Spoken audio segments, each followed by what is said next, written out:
Les chemins forestiers aussi ont été passablement abîmés. C'est le cas, entre autres, dans la ZEC Gros-Brochet. Là, ça, c'est une ZEC qui est à l'ouest de la rivière Saint-Maurice. On peut y accéder soit par Rivière-au-Rat ou par Saint-Michel-des-Saints. La ZEC, elle est littéralement coupée du monde parce que les chemins ont été emportés par la pluie.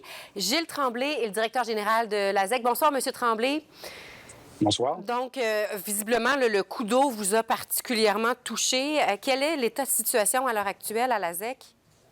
À l'heure actuelle, on parle au-dessus de 15 chemins là, principaux et secondaires qui sont soit coupés complètement à certains endroits ou complètement inondés.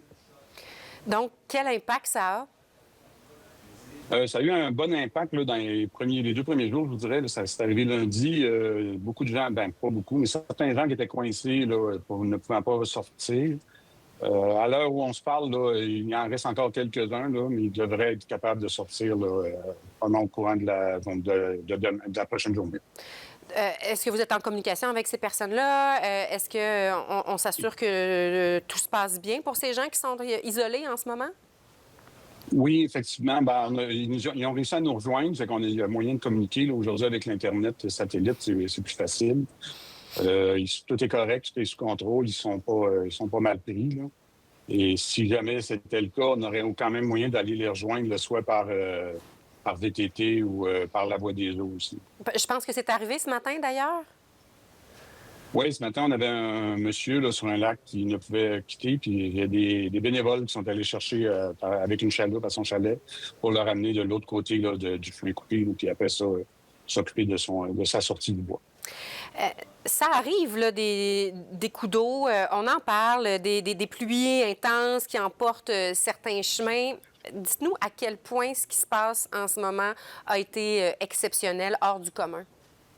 Puis, ce qui est hors du commun, moi, je suis sur ce territoire-là depuis 2008. Pour vous donner une idée, en 2014, on a eu un coup d'eau. Là, il avait tombé entre 60 et 70 mm de pluie presque en une nuit. Là. Mais à ce moment-là, on a eu 1 ou 2 chemins de coupés, puis c'était pas des chemins principaux. Tu sais.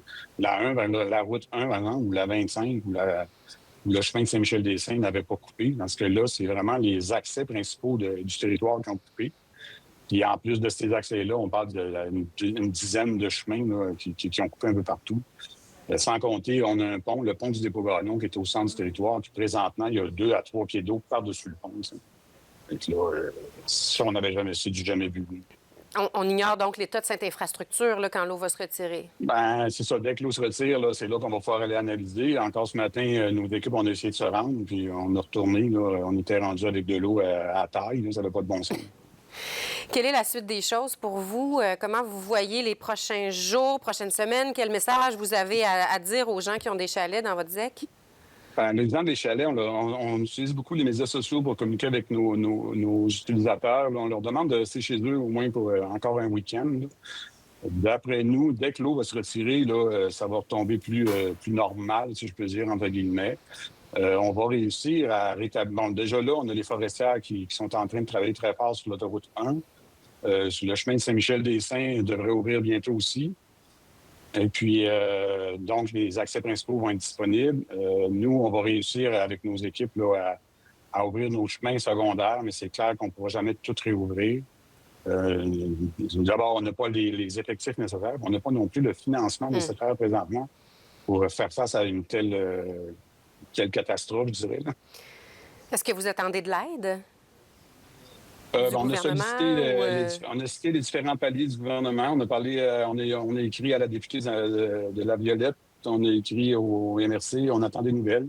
On a eu quand même des accueils positifs. Là, on se croise les doigts, on l'espère.